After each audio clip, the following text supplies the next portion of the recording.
righty. Well, with that, we'll call our meeting to order at 7:01 p.m. And then we'll start with roll call. So let me pull up my list here. Commissioner Buttleman is right at the top. We don't think that he is here quite yet. Hopefully he'll join us soon. Commissioner Dozer? Here. Commissioner Miller? Here. Commissioner Redmond? Here. Commissioner Toddy? Or Toddy? Here. Will you correct my pronunciation of that? It's Toddy. Toddy, okay. Gotcha. And then Commissioner Palzer is here. And I think that's everybody. Do I have a complete list for that roll call? Am I missing anybody? That's it. That should be it because we still have that vacancy too. So excellent. Well, we are all here. The next agenda item is the approval of the agenda. Anything to add? Anything that needs to be added to the agenda as submitted? Madam Chair, no staff additions. Okay. Any commission additions? Madam Chair, I do believe that Commissioner Miller has a visitor, has invited a visitor, and maybe she wanted to touch on that. All right. If during visitor presentations, I could add introducing Jonay. That's my friend right there. How is that spelled? Well, I guess it doesn't matter. Well, we should spell it correctly, I guess, in the notes. So how's the name spelled? It's on her little screen, Jonee. Oh, there we go. Sorry, I missed that it had popped up. Very good. Thank you. Yeah. Welcome. She's my partner in crime outside of the commission, generally. Oh, good. On and off. All right. Hopefully, it'll be good to get to. If you don't mind, I was just going to sit in and listen for kind of context and be quiet and off screen until it's time. Is that okay to just sit in? Yep, that's perfect. All of these meetings, anyone's welcome to sit and listen in. It's when we do them in person, sometimes we have an audience, but kind of nice if people can join virtually as well. So thanks for being here, and yeah, feel free to hang out with us for a while. Thanks. Anything else to add to the agenda? All right, if there's nothing else to add, is there a motion to approve the agenda as amended? So moved. Moved by Commissioner Redmond. Is there a second? Seconded by Commissioner Miller. All in favor? Aye. Aye. Hi. Looks like ayes all. Fabulous. And then let's take a look at the approval of the minutes from the January 26th meeting. Let's see if there's any changes or corrections that need to be made to those. Doesn't look like we have any changes. Is there a motion to approve the minutes from the January 26th meeting as submitted? I move to approve. Moved by Commissioner Redmond. Second. Oh boy, who got it? Seconded by Commissioner Toddy. All in favor of approval of the minutes, say aye. Aye. Aye. Ayes all, and I think we were all there, so no abstentions from that either. Excellent. So we are on to unfinished business then. Agenda item number 5, the Mississippi River Corridor Critical Area and Slope Ordinance. Thank you, Madam Chair, members of the Commission. So I will just do a recap and then introduce our presenter. So to fill you in on what's been going on over the last month, the state adopted new Mississippi River Critical Area rules, and that was on January 4th of 2017. The rules require local governments to update their plans and ordinances for consistency within 1 year after being notified by the Department of Natural Resources. So they're kind of doing this on a staged approach with a subset of cities moving forward, so they don't have so many ordinances to review. So the city of Maplewood was notified last October, so we have until October 1st of 2021 to update our ordinance. As you recall, the Environmental and Natural Resources Commission did finalize your review of the MRCCA ordinance amendments in December. And the next steps that we'll be looking at here is to review the slope ordinance to ensure consistency with the MRCCA ordinance and amendments. Now, keeping in mind that the MRCCA ordinance only covers the portion of Maplewood within that section, which of course is South Maplewood, south of Carver Avenue. And then the slope ordinance, that's something that covers all land within the city. But both ordinances deal with slopes, steep slopes. So we just want to take a look at that and make sure that it's consistent, especially considering the City of Maplewood slope ordinance was adopted in 1970. So we know there's likely some updates that we should make. So in your packet, I did include a first draft of some revisions to that ordinance. And I must admit, I'm not an expert in slopes. I did my best to kind of pull items from the MRCCA that seemed to make sense in there to be consistent. But we'll still need a thorough review of this by our engineering department and comments from you tonight if you have them. But to start, I think it's always important when you're looking at new ordinances or regulations to first know what you are regulating and why. And so that's why we have asked our expert, John Jarosz, our assistant city engineer, to come in and talk to us about what the heck are slopes and why do we regulate them. So take it away, John. Welcome. Thanks, Sean. Now I am officially a slopes expert. So I get to add that to my title. I'm going to share my screen here. Oh, maybe I can't. Host disabled participant screen sharing. I just gave you access. I apologize for that. Now I will share my screen. Let's see here. It's this guy here. There, can you guys see that? Yes, we can. Perfect.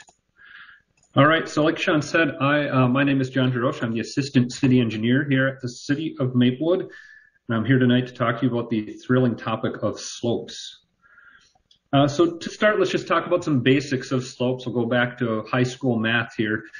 So a slope or a grade is defined as the rise of a hill over the run. So the vertical distance of that hillside divided by the horizontal distance, the length of that hillside.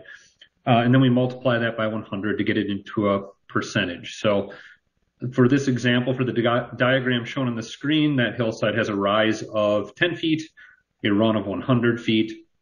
So when we do that math, it comes out to a 10% grade on that hill. Pretty straightforward. And just to give you kind of a relative idea of some slopes that you might encounter in your day-to-day life, most parking lots at retail centers or any public parking lot, they're generally in that 1 to 3% slope range, so pretty flat, easy to walk on. Major roadways, highways, a road like Wiper Avenue, a major arterial, those type of streets are usually in the 0.5% to the 6% range. And they do sometimes exceed that, going up to 10%. It's not very common. And when you'd see that on a major road like that, it would typically have a warning sign. And then for streets, minor or residential type streets, the ones you see around your neighborhood, those are usually in the 0.5% up to the 10% range as well. They kind of follow the terrain a little bit more because you're going at slower speeds. Some of those roads in Maplewood do exceed that 10%, get up to maybe the 12% range, but the vast majority of them are in that 0.5% to 10% range. So when we're looking at the slopes ordinance and the MRCCA, they define both bluffs and steep slopes in that ordinance. So for bluffs, it says that that slope has to change at least 25 feet in elevation. So the height of that slope has to be at least 25 feet, and it has to have a slope of 18% or steeper to qualify as a bluff, and that is over a distance of 25 feet. So we're not looking at, there might be slopes that are steeper than that in Maplewood, but they're usually generally much shorter than that, maybe a side of a ditch or something like that. That's not what we're looking at here. We're looking at larger slopes that exceed 25 feet in height, have that steeper slope, and are more than 25 feet in length. And then steep slopes are also defined. So steep slope is defined as a hill that is in that 12 to 18% range. That is measured over a 50-foot length. And it can also be, it could also exceed 18%, or any slope that is over 18% that wouldn't be considered a bluff. So it might be shorter than that 25-foot distance. That could be considered a steep slope. So those are the two major definitions we're looking at for the MRCCA and the slopes ordinance. So we're looking at where these bluffs and steep slopes are in Maplewood. The vast majority of them are in South Maplewood, with the vast majority even falling within that MRCCA area. So south of Carver Avenue, generally to the west of the interstate here, basically in the Fish Creek area. That is the area where we see most of the bluffs and or steep slopes in Maplewood. We also have some on the east side of the interstate here along the Fish Creek corridor. There are some steeper slopes in that area as well. And then when you move north up to the Battle Creek area, just south of the interstate, Interstate 94, there are some steep slopes going down to that creek as well. And then looking at the city, the rest of the city, there are some smaller pockets. Just doing a quick glance around the city today, we do have some smaller pockets that have some steeper slopes. I listed a few of them there. One is over off of Jackson Street near Larpenteur Avenue. There's kind of a hole down in there with some relatively steep slopes around it. Dolphus Street at Larpenteur Avenue, right across from the Crooked Pint. Back in the woods, there's actually a pretty large slope there. It drops about 50 feet. So we have one there. And then up in the north part of Maplewood, north of Beam Avenue into the west of 61, kind of in the Walter Street area, there's a park up on top of the hill up there. I forget the name of it off the top of my head, but we do have some steeper slopes in that area as well. And then we'd also, as we do permitting, when a development comes in for permitting, we're looking at grading plans. That would be one method we'd utilize to identify steep slopes and keep an eye out for them as developments happen. But as far as doing a whole scale map of the city that includes all of our steep slopes, we'd have to perform a GIS analysis. We'd have to bring somebody in to do that. And that's something we'd look at doing sometime in the future. You might wonder why we're even talking about slopes. Why do we need to protect those slopes? So the main one is obviously to maintain the stability of that slope. So we want to make sure that that slope isn't eroding away. We're not causing landslides. We want to protect the downstream water bodies from sedimentation. So we don't want to see those hillsides eroding and washing sediment downstream into the lakes and wetlands. A lot of those slopes have been left the way they were originally. So they have a lot of native plant and animal communities living on them. We want to preserve that, obviously. And we want to preserve the natural topography of the land and that maintain the existing drainage patterns that are there today. And then a lot of the bluffs and the steep slopes, especially in South Maplewood, have a lot of historical as well as scenic significance. So what can we do to protect the slopes? I mean, the number one thing is obviously don't disturb them. So to the extent possible, we need to leave those slopes alone. We want to maintain vegetation and ground cover on them. All those tree roots, all the plant roots really hold that soil in place. Even the leaf litter and the sticks, the down branches, all that is protecting that soil underneath from erosion. So we want to leave those slopes alone to the extent possible. When we are developing or building, grading anything in the vicinity of a slope, we want to make sure that we are directing runoff away from the slope. The less we can send down it, the less chance we have for that slope eroding. So if a new home or building is going in, at the top of a slope, we want to make sure that we're directing the runoff from those buildings, away from that slope out towards the street, hopefully in the storm sewer system that can accommodate that runoff. And then as developments come in, we bring in grading plans. We require grading plans for those projects. And we're looking for significant erosion control measures to protect slopes. In a vicinity of a steep slope or a bluff, we'd be looking for redundant measures. So what we typically see is either one layer of silt fence at the top of the slope, or maybe even two, combined with bio rolls and other measures behind it as backups in case one of those measures fail. And then we want to establish vegetation as soon as possible. As soon as that grading activity is done, we typically require a contractor to establish vegetation, get that exposed soil covered, with a seat or a blanket, something that's going to hold that soil in place. And then we want to use erosion control blankets that are appropriate for the situation. So steeper slopes, when they're disturbed, they do require heavier duty erosion control blankets to make sure that that sediment isn't going to wash away and that slope isn't going to continue to erode. So that is essentially what I have for you for the slopes discussion here. I guess I'll turn it back to Sean now, and if anybody has any questions, I'm happy to answer them. Thank you, John. You're welcome. Perhaps you could stop sharing for a moment here. Sure can. That was a very informative presentation. Thank you for that. I'll turn it over to our chair for questions, but also wanted to comment that the city of Maplewood has engineering standards that identifies things that we should be looking at when we're protecting slopes, like the erosion control and those types of things that kind of complement our current slope ordinance. So there's a lot more detail that goes into what the city does and how we protect those slopes. So with that, I'll turn it over to Chair Paul Zerk. Thank you. Excellent. Thank you, Sean and John. That's handy that your names rhyme. So I guess maybe the first thing we could dive into, to see if any of us have questions for John in regards to the information that he presented. I'm guessing you don't want to dive into questions quite yet as far as the actual ordinance and the wording, from our packet, just kind of wanting to cover the information that we just went through. I'm assuming. That's helpful as, our engineering department hasn't had a chance to thoroughly review our ordinance, so questions should be posed to me afterward. And again, we're going to, according to our schedule, wrap up the slope ordinance next month, so we'll see this again. So yes, any questions of John, that would be great. Okay. I didn't have any that came to mind. Anyone else have? You were so clear. Yeah, that was good. I got nothing. For once.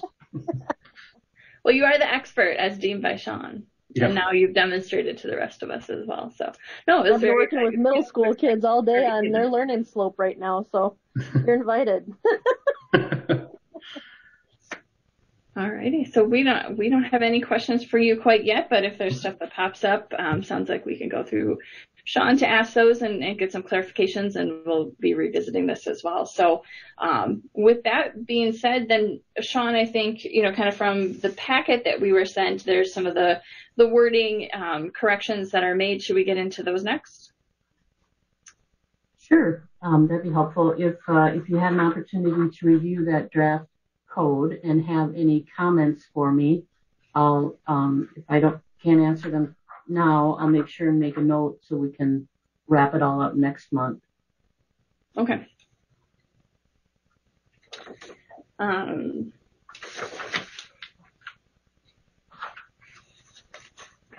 So in your packet, I did include the revision, and then I compared the two from our existing ordinance, which is only one page, to our new language. I don't think I followed that very well of what was the new and what was the old. Like I went through the first couple of pages in the packet, so that would be like the packet page numbers 8, 9, and 10, and I underlined some stuff and looked at it, and then I turned to the next couple pages and noticed the same things with the actual updates and corrections. I was like, oh, well, that covered everything that I had noted in the first pass through, so I didn't follow that as well, very well the first time, but I thought that all the corrections made sense and were necessary, so there wasn't anything for me that stood out of needing clarification or that seemed unclear or confusing. I don't know. I don't know that I have any questions or additions for that. Anybody else? No, I'm in the same boat. I agree. Okay. Just kind of weird for us to take a look at these kinds of things and not have something where we're like, hey, we should dive into this further and like dig in. But I didn't have anything. No, and Sean did a great job catching all the things we caught last time. Yeah. Madam Chair, maybe I'll point out just one item that I think would be a big change. Okay. In the slope ordinance, I included the bluff line details. Now, I don't know that there's any bluffs outside of the MRCCA, so I don't know that language is necessary. But the DNR, the new rules, state that principal structures have to maintain a 100-foot setback from the bluff impact zone. Mm-hmm. And then our current ordinance allows principal structures to be set back 40 feet from a steep slope. So I think that's something to kind of take a look at and see if we want to increase the setback to the steep slope.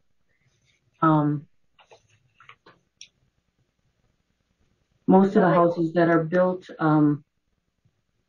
near slopes probably have that 40-foot setback. Years ago, our commission, Commissioner Paulser, maybe you were there, we went on a slope tour. Boy, was that exciting. We drove around and we looked for slopes. And we found particularly the one, is it Beaver Creek? No, Battle Creek, excuse me.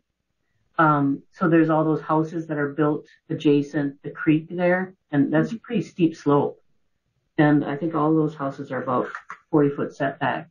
So something to consider, would it make sense to increase that setback for future developments, or if, that redevelops? I'll just highlight that maybe that's something we should look at. And I'll work with our engineers on those details. Now that you say that, it reminds me that we did talk a lot about adding on to the structures that are already there and making sure they were 40 feet back. But I remember kind of at the end that we were like, oh yeah, for new construction, their footage was 100. So I do think that that's something we need to look at, anything new being built. And Madam Chair, not to put John on the spot, but any thoughts on what a safe distance is to develop next to a slope? You're the expert. Yeah, I'm not a structural expert. I don't know. I'd have to defer to our building folks for that. I'm sure there's guidelines for that kind of thing. And if we're getting close to a slope and we're concerned about the structural stability of the slope, we'd be looking at requiring some sort of, structural analysis from a geotechnical engineer before that building was constructed. There was some interesting language in the old slope ordinance. It exempted earth berm houses. So we were allowing people to build houses in a slope. But I took that out. I didn't think we want to do that. It was drafted in 1970, so crazy. I'm not even sure what an earth berm house is. What is that? Sorry. It's where your home is built into a hill. Well, built into the hillside. Okay, yeah. That makes sense. Okay, I just haven't heard that term before. A hobbit house. How about that? Those are the kind of things that you can build into the earth and then have an all year round greenhouse where that's the only part that's above, and you can have animals living in there and stuff like that. For sustainability, that's one of the things that they do with the trench in the middle. Cool. You can still build something like that. I don't think we should allow people to build it into a slope. I mean, create your own berm. Makes sense to me. Cool. Is that BYOB? Build your own berm? Yeah. Uh, well, I know these ordinances, it's a struggle to move these forward because they're just so darn dry and hard to read. But I really appreciate John's presentation. I think it all gave us a better understanding of why we're trying to protect these slopes out there and also the location of our existing slopes. We have learned that the DNR, or what was it, Minnesota Geological Society, something, they have all the slopes within the city of Maplewood, but we need to get that to our GIS specialists. And I think that'll be an important component of this because, we don't really know exactly where they all are. So with that, I'll work with our engineering department, building department, and also our natural resource coordinator on the language here and kind of tighten it up a bit more for your review again in March. And then according to our schedule, we will then start doing some education and outreach in April and May for the residents that live in the MRCCA, letting them know that we're taking a look at this ordinance and how it might impact their household or their lots. Mm-hmm. Excellent. Well, thank you for the update on that. And we'll look forward to seeing it again and kind of diving in to see if there's any questions that came to the surface by next month then from our perspective too. Excellent. Well, thank you. So that we'll kind of move on from unfinished business to new business. 6A on our agenda is the resolution of support for better building materials in the state of Minnesota. Yes, I'd just like to thank John and yes, feel free to sign off unless. Yeah, thanks, Sean. If anybody has any questions, feel free to reach out to either myself or Sean. So thank you. Good. Thank you. Have a good night. Bye, John. You too. Bye. Thank you, Madam Chair and members of the Commission. So I wanted to bring to you the resolution of support for better building standards in the state of Minnesota. This is something that you looked at last year as well. And a little feedback, a little background. Buildings consume an enormous amount of energy and are a leading contributor to greenhouse gas emissions. In 2017, Minnesota's building sector made up 40.6% of the total energy consumed in the state, of which roughly half was from within commercial building sector, including high-rise multifamily buildings. Improving building efficiency is one of the most impactful and cost-effective ways state and local government can enhance the comfort and health of people, reduce costs for building owners, and make progress toward climate goals. But in most cases, state law prohibits municipalities from deviating from the state energy code. So cities have to rely on the state to implement energy codes that are up to date and consistent with state and local climate and energy goals. So absent the state and federal policy, climate action is increasingly driven at the local level. And we found that more than 24 Minnesota cities have energy goals, and at least 8 cities have adopted climate action plans. And of course, City of Maplewood will be one of those with our climate adaptation plan moving forward. The negative impacts of climate change are being felt in Minnesota and disproportionately affect vulnerable households and overburdened communities. Any further delay in updating the energy standard sets emission targets back for decades long on the life of a building. So with that, Maplewood and other cities have been asked to show their support for the better building standard legislation by adopting a resolution of support. The resolution outlines the city's support for policies to support state legislation leading to higher performing commercial and multifamily buildings through advanced energy performance standards. And in Maplewood, we have adopted voluntary energy enhanced standards for all of our city owned and financed buildings. So now this new North Fire Station, which the city of Maplewood is planning for on Hazelwood and County Road C.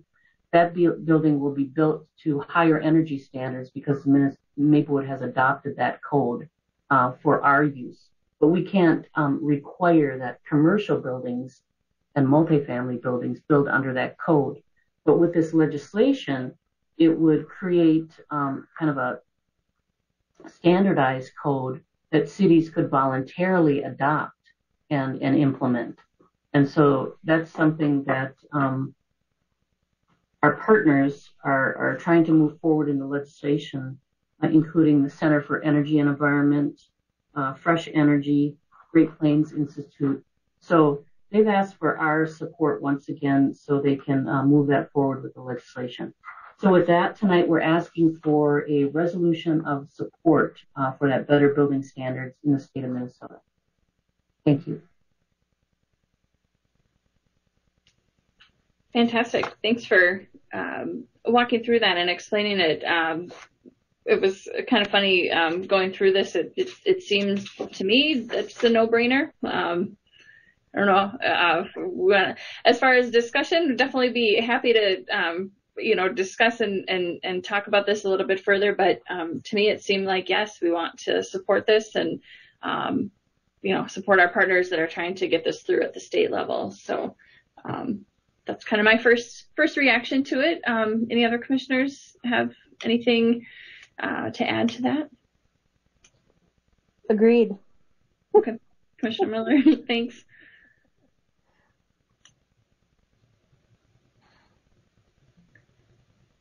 Definitely seems to, fall in line with what we've been talking about as far as our climate adaptation plan. And so having that in place makes our plan easier to implement and follow. So that's good to see.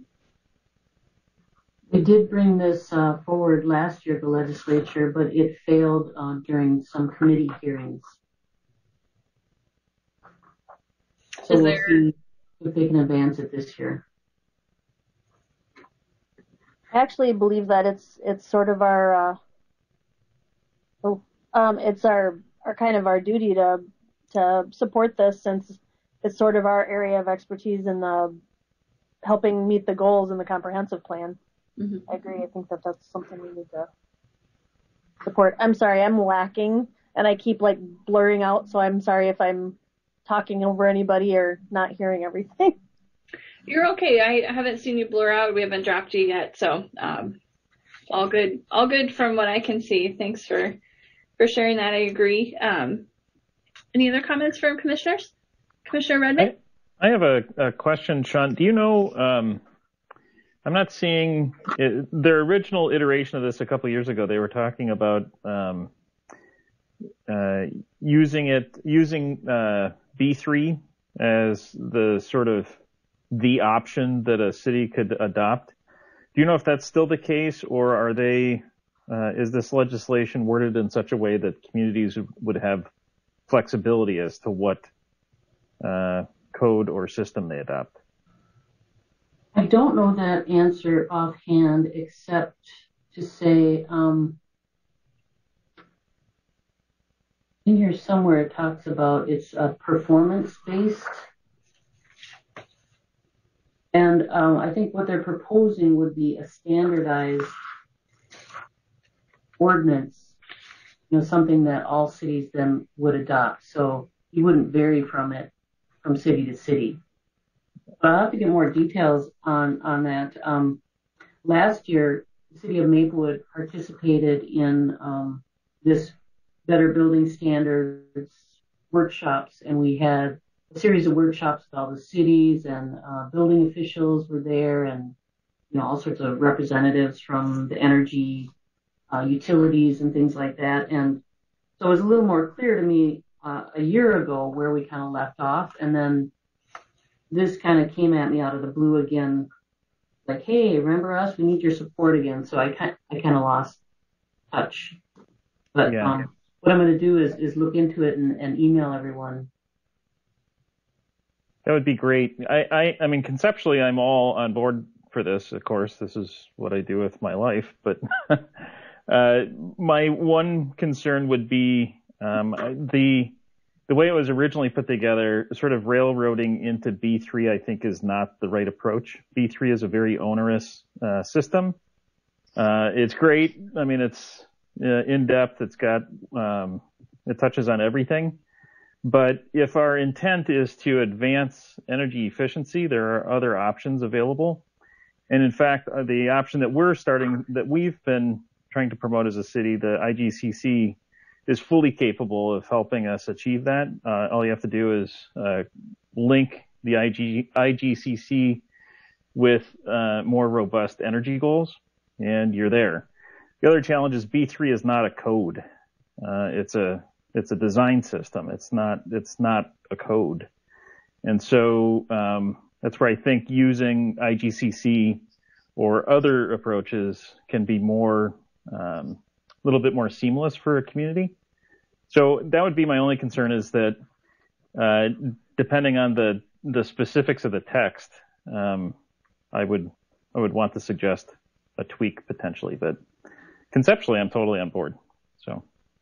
All right, I'm going to research and get back to you those details. So if you do pass it tonight, it's kind of the conceptual, and I can, of course, pass on additional feedback that you might have.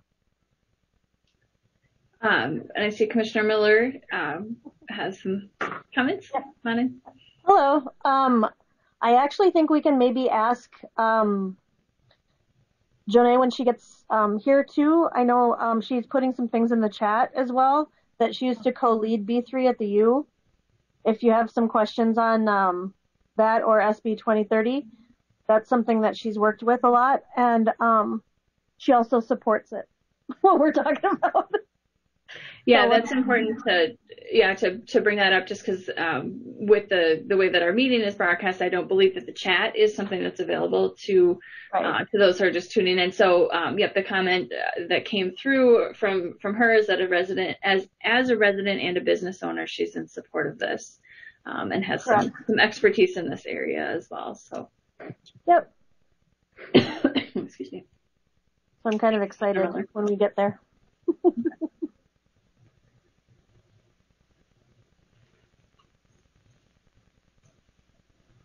So from if you do make a motion to recommend approval, I would bring this to our city council with more detail, because it's clear I kind of left off, how's this going to work? But this would go before the March 8th. I would make a motion to send it to city council with our name stamped of approval. Okay, the motion has been made by Commissioner Miller. Is there a second to approve this to move to the council? I second. Seconded by Commissioner Doser. So all in favor of moving this forward to City Council with our stamp of approval, say aye. Aye. Aye. Aye. Any opposed? Okay, so ayes all for that item. It's good to see that again with some more information, and hopefully it'll go a little bit further this year with the state. So. Excellent. Well, that takes us to agenda item number 7, which is visitor presentation. So we've had a very brief intro so far to our visitor, but now's the time to kind of let her have the floor. And if you wanted to share, well, let's maybe have Commissioner Miller make the introduction, and then I'm sorry. I'll keep it very short, if you can believe that I can do that. We did have one more item, but we could switch that around. Oh, I skipped I'm sorry. I get check mark happy. Okay, I'm very sorry. So we do have another new business item to dive into. I'm really sorry. So we have our 2021 work plan and environmental priorities. I'm sorry that I got ahead of things. So let's dive into the work plan, and now we've just built up more excitement for the visitor presentations. We'll get to that soon. Spoiler alert. Additionally, we won't take too long on this, but it might also help our visitor kind of have a better understanding of what the commission has been working on. So bear with us. Thank you very much. So thank you, Madam Chair and members of the commission. I just wanted to share a screen with you here.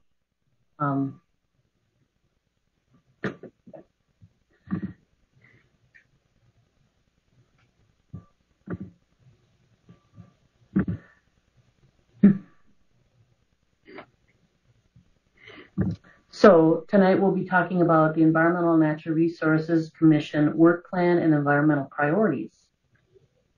And I wanted to update you on our 2020 work plan items. There were 6 that we had identified that we needed to complete in 2020. The climate adaptation plan, our steering committee with a member from our ENR commission completed that planning work in October. We did bring the draft plan to our environmental commission in January, and now that'll be proceeding to some public comment period and then to our city council in May. So check, we did that. And of course, there's a lot more work after the fact as well, but we'll get into that later. We talked about doing a climate mitigation plan, which would have been ultimate to do at the same time as the adaptation plan.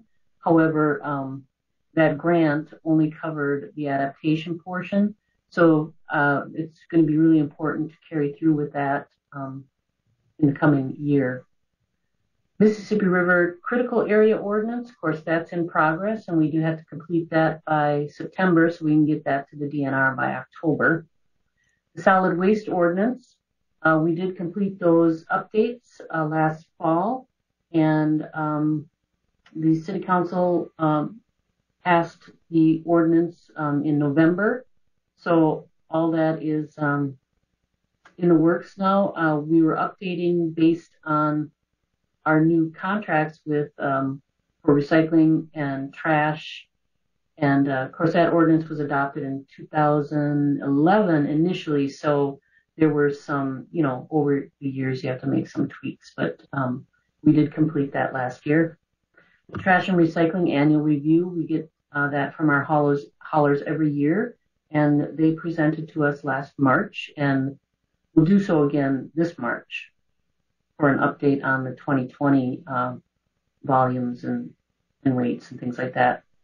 And then the zoning updates, when a city completes comprehensive plan, you have a certain amount of time in which to update your ordinances, your zoning codes and ordinances to be consistent with the comprehensive plan. Now, I'm not exactly sure that there's any updates that our environmental commission will look at, but I put it out there because it's possible. We are working with a consultant who will be bringing some of these zoning updates forward here in the next couple months. I think particularly with our planning commission, but there might be something for our review on this commission. So that's an update on what we had worked on. Then taking a look at this year, what do we know we need to complete? Well, the Mississippi River Critical Area and Slope Ordinance, just went over that. Trash and recycling, we just went over, and I have invited the haulers to the March meeting. They'll give us that presentation. The zoning updates, again, if we see that as a commission, it'll probably be in the summer or fall. Wetland ordinance, now this is always a little tricky. We have one section that we know needs some updating. When we adopted the wetland ordinance, I can't remember the year, but at any rate, we had added some exemptions for infrastructure work, and it's just a little unclear because it almost makes it sound like, any kind of maintenance of, let's say, a storm pond that might be next to a wetland, so it's technically in the buffer, required this public hearing with the city council and notifying all the neighbors. So we kind of ran across that recently. The city of Maplewood will be installing a new bridge over Fish Creek on Sterling Street. And of course, Fish Creek, the wetland ordinance covers buffers around the creek, and the work, is right in that buffer. So we identified this kind of as an issue. We did notify the neighbors, and it was brought to the city council for their approval. But at any rate, making some minor amendments to the wetland ordinance. But once you open it up, it's like a whole long process. So we'll see where that goes. And then, of course, the Nature Center Task Force recommendations. The task force did come up with some recommendations. City Council approved that report and directed staff to put together implementation strategies on how to carry out opening up the nature center, financing it with a more regional approach. And of course, our environmental commission will be involved in any kind of new task force or group that would be making recommendations on the implementation. And then I was looking at the staff report and somehow I left off the comprehensive plan details because, of course, that's something that we should always be looking at to try and move those action items forward. So I apologize for that, but here's 3 that kind of stood out to me that maybe we could take a look at this year. Develop and implement a Maplewood tree plan. And this tree plan is something that would follow our tree ordinance, which we updated, and it would help us better manage our trees in the right of way and on public lands. And it's just a really important component to our tree program. And we do have a new natural resource coordinator, Carol Gurnis, who is actually a naturalist at the Nature Center and now has this new job as a natural resource coordinator. She'll be coming before you in August, or excuse me, in April, to give you an update on our tree program. So we'll work with Carol on this tree plan, adopt a climate action plan, so that'll be the mitigation portion, and then modify land use policies to support pollinators through ordinances and city operations and maintenance. This was kind of discussed recently with the city's Living Streets policy and how we, of course, install the rain gardens, but currently we don't really require that the plants within the rain gardens be, all native. It had to do with maintaining the plant material and just kind of how all that came about. But I think that's certainly something that we can discuss also with Carol when she's here. So I'll just end our presentation there and get some comment and feedback on the work plan and any of these environmental priorities or anything else you'd like to see us work on over the year. Thank you, Sean. Thanks for the information, and thanks for adding the comp plan items. That actually, those items I think are going to be of particular interest to us. As I looked at the items, the 5 items that you listed, the MRCCA that we've already been talking about, the trash and recycling annual review, zoning updates, wetland ordinance. Those are things that we expect to come through, and we'll work through them.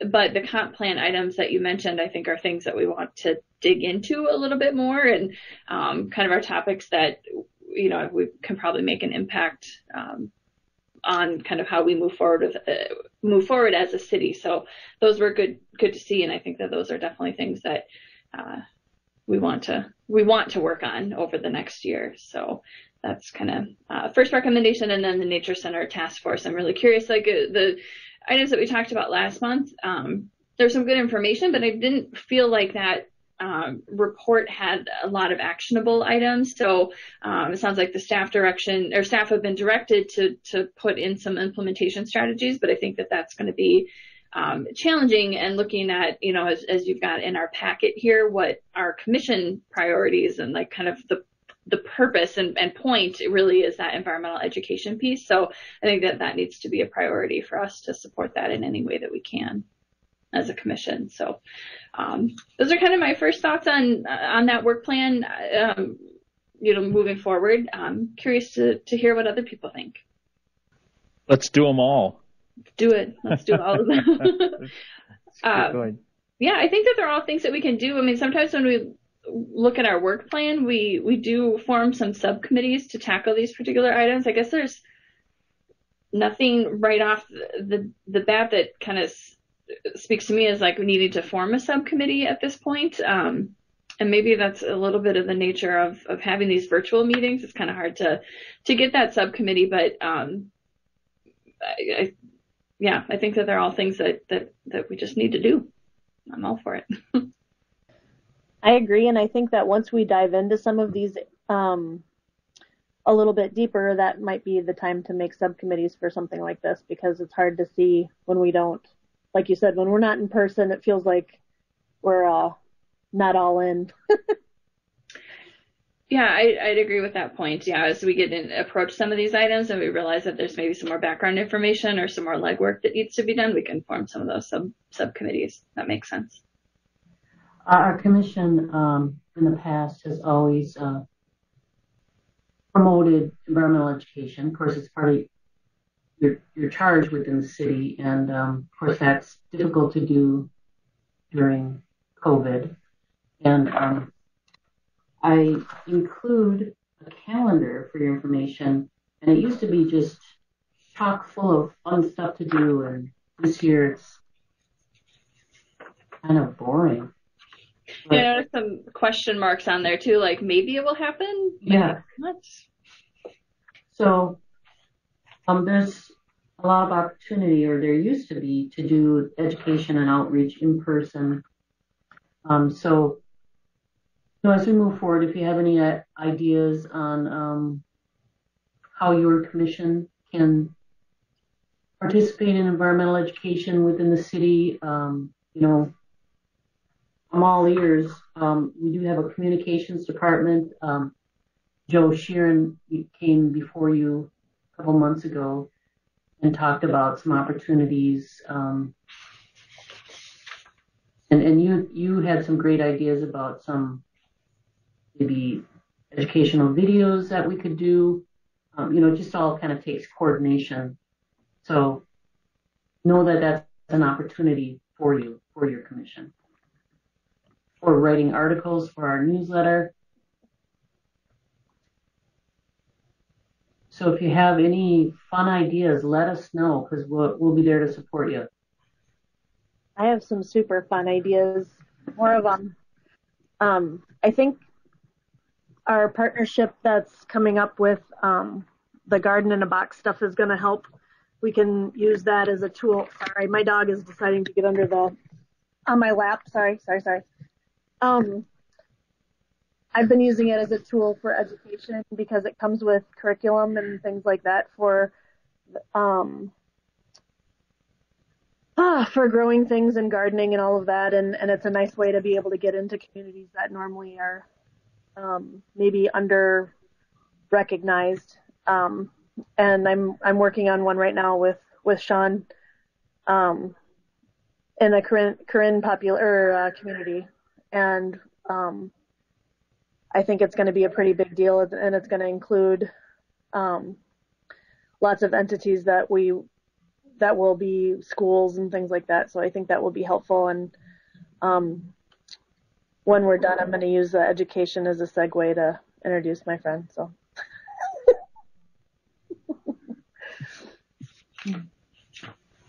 Well, thanks for your feedback on that, everyone. It's going to be a great year. It is. We're going to have to think outside of the box and outside, period. Anything outside is safer. Yeah. Yep. All right. Well, we'll keep plugging away. Thank you. Excellent. Well, now we are officially done with agenda item number 6 then. I jumped ahead before to number 7, and I apologize again for that, but agenda item number 7 is visitor presentation. So I believe we'll have Commissioner Miller introduce our visitor and then let her share some thoughts with us. Fantastic. This is Jonae Brigham. She brings, at the end of her name is a lot of alphabet soup, and I'm not going to try to remember them all. She is an education expert with a Jill of all things environment, like a jack of all trades, but a Jill of all trades, of all things environment and sustainable architecture-ish. She teaches at the College of Design at the U of M. She is partnered with the Bell Museum and schools, bringing environmental education to all ages. in fun and interactive ways, where the kids really get to be a part of it, and it's very exciting, or people, adults, all ages.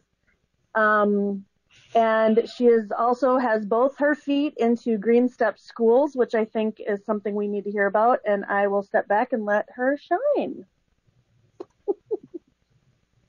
Thank you, Molly, and thank you, Chair and Commissioners, for allowing me to visit and speak. I thought in this brief introduction, I would just say, first of all, I'm a resident and business owner in Maplewood and proud to live here. And I thought I could maybe talk about how, in a highlight or overview way, kind of two main roles I play and how they might be a way for me to be a resource for the city of Maplewood. So one is that I'm an artist and environmental educator in a company called Full Spring Studio. And I developed an art-led environmental education curriculum called Earth Systems Journey that is combines art with STEM fields. It's journey-based. It involves, like I said, art. It involves GIS. It involves people like you and our guest speakers. So I take a group on a journey from some point they're familiar with, like in a school, like from a drinking fountain upstream and downstream, to meet all the people that manage the human engineered and natural resources that are involved in that. So, for example, the very first one I did 12 years ago in Little Canada, we went from the St. Paul water intake and followed that through all the infrastructure and the treatment plant, and got to go inside a water tower, work with the city of Little Canada. So we cross jurisdictions, we cross disciplines, and go on a journey to find, basically for youth or adults, depends on the context, to find, I call it finding themselves midstream of a larger flow. So we know all these interconnections through infrastructure. So that is one of the things I do in my art studio. As I mentioned, I've been doing it 12 years. I've worked with cities and watershed districts and the National Park Service. And it's something that is, it's interesting from the city perspective. I work with Bill Dirks in the city of Little Canada. We co-presented at the American Public Works Association because it's at this intersection of a city or a watershed district, for that matter, charged to educate, and it kind of intersects. So there's this reciprocal,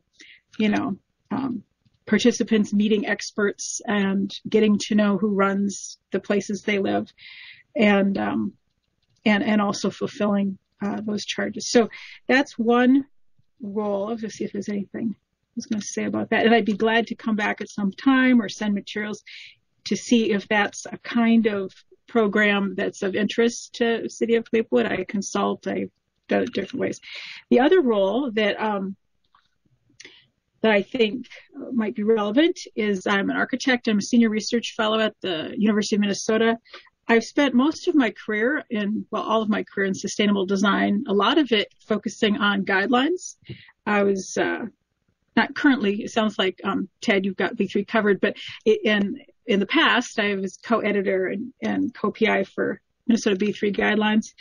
I'm currently, I lead the Minnesota Green Step Schools program, which is the sister, newly launched in January, just before the pandemic, really bad timing, sister program to Green Step Cities. And I'd be glad to come present on that, wearing that hat. And would like to just mention that there's a great opportunity for cities and schools to collaborate. Our currently city of Shakopee is their city Green Step liaison, Andrew Brochet, is leading the charge to reach out to schools to help them pass a resolution and really looking at synergies between the cities and schools, because they're all in one place, So I think those connections are exciting. And I'm going to be publishing a newsletter probably tomorrow, an updated one, that will include the news that actually local Senator Chuck Uygur introduced in the Senate, and Representative Jordan in the House, to provide appropriations for the Green Step program. If you ever do, these kind of resolutions to support legislation, that is one that's will be in the newsletter. It's SF775 and HF841. I think that's probably enough of a kind of overview of the range of things I'm involved with, and I'd just be glad to come back and present on any of this or send materials and answer any questions now. Thank you so much for that introduction and for sharing all the different things that you do. I think Commissioner Miller said you have the alphabet soup, but you are truly involved in a lot of different things, and it's nice to hear about people in our city that are involved with these things that connect with some of our mission and purview. So very good to learn a little bit more about what you do. Thank you for that. Thanks for being willing to join us this evening. Thank you. Any commissioners have some questions or comments to follow up from that? Commissioner Miller, I see you. Go ahead. Sorry, my computer is slowly dying, so I'm going to be fast. I think that it would be really beneficial to us, since we have education as a city and environmental natural resource commission. Wow. Goals, that we find out more about the Green Step schools, since we are the Green Step city, and maybe ask Jonay to come in and kind of do a small presentation on those, because I think that would really cover a lot of what we've been missing with that educational piece. What do you guys think about that? I'm all in favor of that. I think that we have a little bit of a unique, well, I don't know how unique it is, but a difficult situation in that our school district covers a number of different cities. So sometimes it's kind of hard as a city to partner with the district, knowing that, we need we need Oakdale and North St. Paul to also get that. And then we do also have some Roseville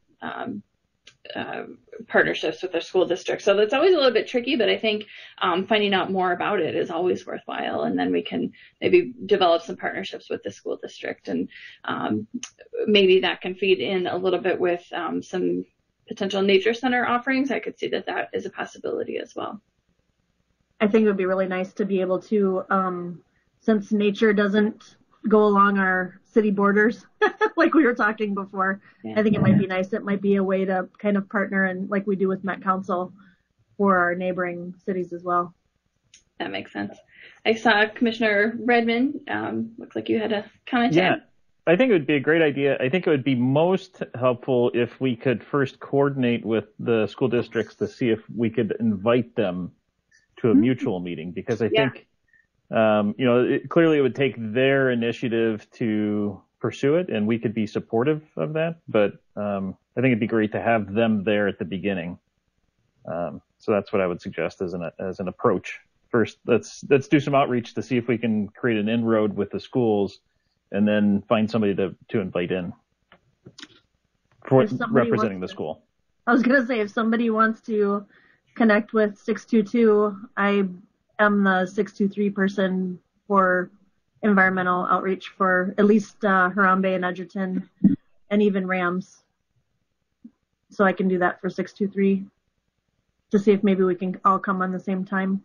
Or maybe we can connect with Sean. Would that be a good idea? Email you and say if we have interest from both school districts, and then maybe we can schedule with Jonay and find out if she can come the same time. Madam Chair and Commissioner Miller, I was really interested in Ms. Bringham's presentation. Thank you for being here. And I did not know that there was a Minnesota Green Step Schools program, so that'll be interesting to learn about. Maplewood has been participating in the Green Step Cities program since 2010, and right now I'm working on our metrics, which we have to submit yearly to maintain our Step 5 status. So it would be beneficial, I think, to give our commission an update on where the city of Maplewood is with our Green Step cities, and then during the same time frame, hear about this new program and how our commission can help support that with our school districts. So I would suggest maybe sometime in May for such a presentation, if that would work. And I would be happy to help coordinate an invite to our school district. Fantastic. Thank you. And I wanted to comment on the Earth Systems Journey. When you were talking about that, it reminded me of like the Magic School Bus. Remember that show? I love that show. Where, you like go into the sewer system on the bus and you learn all about whatever, you know, it sounds kind of like what you're doing there. And I think that would be a great educational component that, you know, the city of Maplewood could help facilitate, you know, with our communications team, you know, something similar like that. Yeah. Excellent. Well, thank you so much. Very nice to have you jumping on our meeting or joining us for our meeting tonight. So thank you so much for that. And we look forward to talking with you again soon. Thank you. All righty. So we'll be in touch about the Minnesota Green Step schools and some other opportunities. Thank you. Alrighty, our next agenda item is agenda item number 8, commissioner presentations. We didn't add any of those during our agenda approval of agenda, so I don't think we've got anything there. So let's move on then to staff presentations. Madam Chair, I wanted to make you aware of the Ramsey County Recycling Ambassador Program, and I'll pull up a flyer here for you and members of the public that may be watching. So Ramsey County offers this, I think, yearly, an opportunity to become a recycling ambassador to inspire your community to reduce waste and recycle better. So it's a 6-week training course where you learn about the environmental health, waste systems, and recycling. And then you, as part of this program, volunteer 20 hours annually to maintain your recycling ambassador status. And then, of course, you're helping others to reduce, reuse, and recycle. Let's see if I can good. So workshops will be starting in March here. So you can see the topics: waste systems in Ramsey County, yard waste, food waste and composting, climate change, environmental justice, household hazardous waste, and general recycling. And they're on Thursday evenings beginning March 11th. And if you sign on, you should commit to all 6. And then they are also offering a $100 gift card stipend after completing those workshops. So I asked them when the deadline was, and they said they would take applications up until that first workshop date, which was March 11th. So if you know of anyone or you are interested yourself, you can register at ramseycounty.us/recycling ambassador. So that is it for my presentations. Thank you. Sean, did you say how long that program has been going on? In Ramsey County, I think just last year it started. Okay, so not that old. I hadn't heard about that before. So I was curious if it had been going on a long time and if they usually get, you know, a lot of participants or anything like that. So good to know about. Thanks for bringing that up. Alrighty, so next agenda item is adjournment. Unless we had anything else that came up, is there a motion for adjournment? I'll make a motion to adjourn. Commissioner Miller has made a motion. Is there a second? Second. Commissioner Toddy? Fantastic. So it's been moved and seconded. All in favor of adjournment, say aye. Aye. Aye. All right, we've got ayes all. So that is 8:11. We're adjourning tonight's Environmental and Natural Resources Commission meeting. Thank you, everyone. Thank you. Thank you. Bye. Bye.